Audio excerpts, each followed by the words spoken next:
All right, so I fired my executive assistant, but it wasn't on her. It was actually my fault. Now in this video, I'm going to share exactly what I did wrong, why this happened, how it happened, and most importantly, I am going to share the learning lessons and what you can take from this so that when you hire your executive assistant or social media manager or salesperson, you're going to get it right the first time. You're going to buy your time back so that you can earn more money, work less, and have more fun.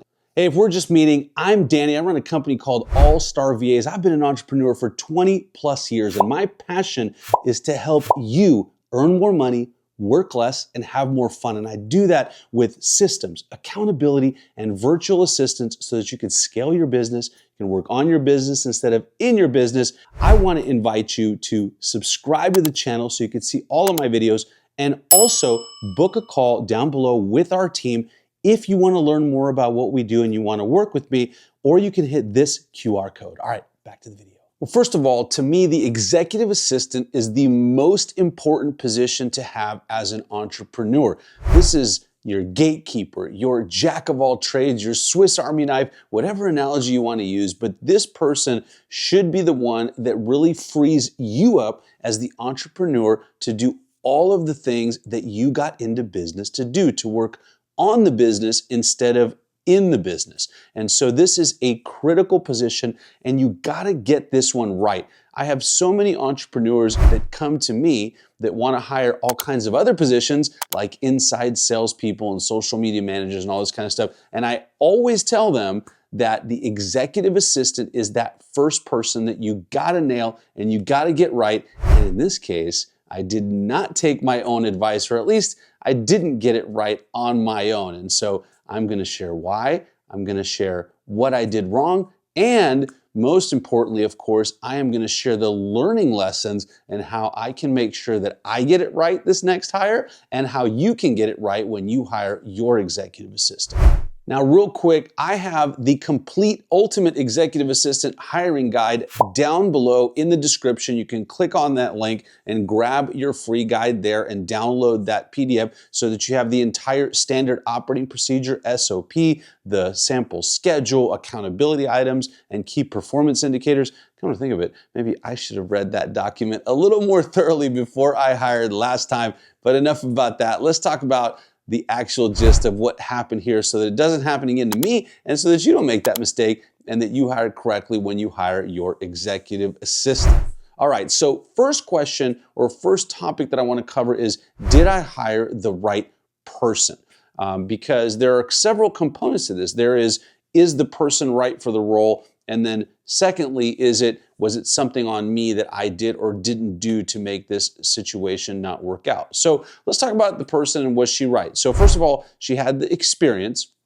She had worked for executives before in a very similar role. I liked her personality. Of course, I feel like I'm an expert interviewer. I've done this thousands of times. And so in the interviews, she really tested out well. And her sample project that I always give every candidate at the end of the interviews came out really well also. So I believed at the time, and the references were good too, I should mention that. So I believed at the time that this actually was the right person and the right hire. Now, here's where things went downhill quickly. So when I hired her, and on my end, by the way, not on her end. So when I hired my latest executive assistant, I committed the cardinal sin of hiring. And this applies whether you hire someone in the US, whether you hire someone in another country, it always applies. And that is, I basically told her, hey, here's kind of what I'm thinking for this role.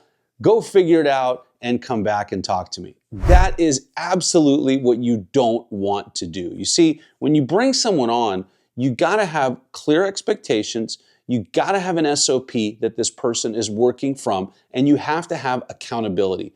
And to fall on the sword here, I didn't do any of those things in the beginning of this relationship.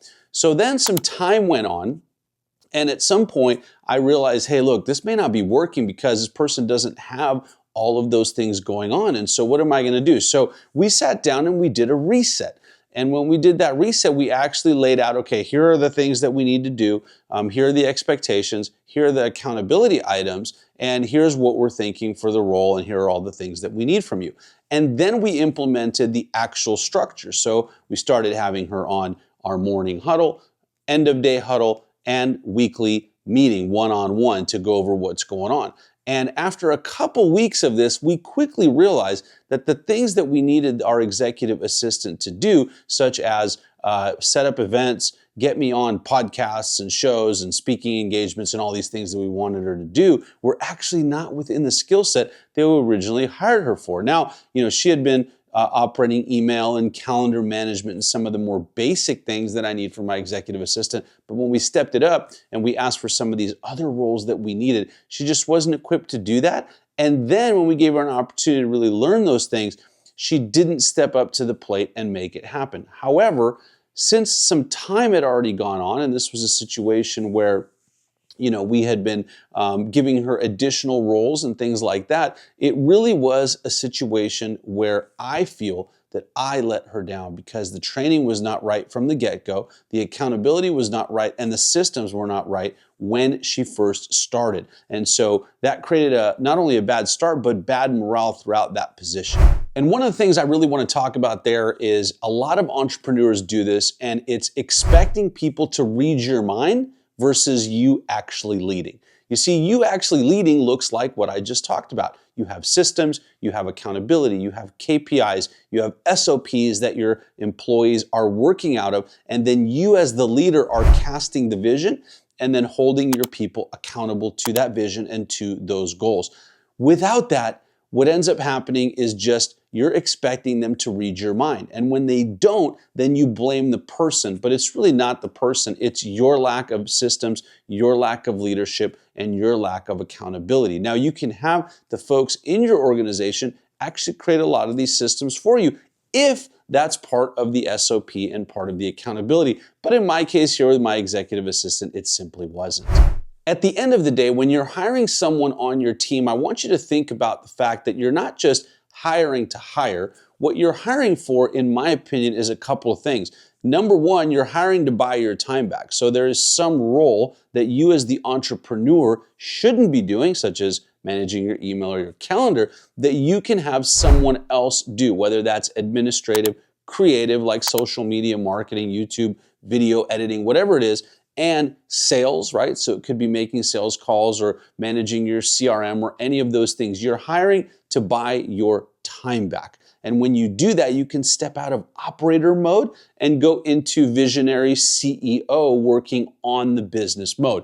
But you can't do that if you don't have those clear instructions, SOPs, and accountability set up in your business, or that you don't work with that hire to set those up when they come into the business and you're not clear about it. Ultimately, your business is going to be a set of systems that you and your team work and put into place to earn a return on investment on your time, on your capital, and on your leverage. And so either you have to create those, or you have the people that are working for you create those with you while you are holding them strictly accountable to making that happen.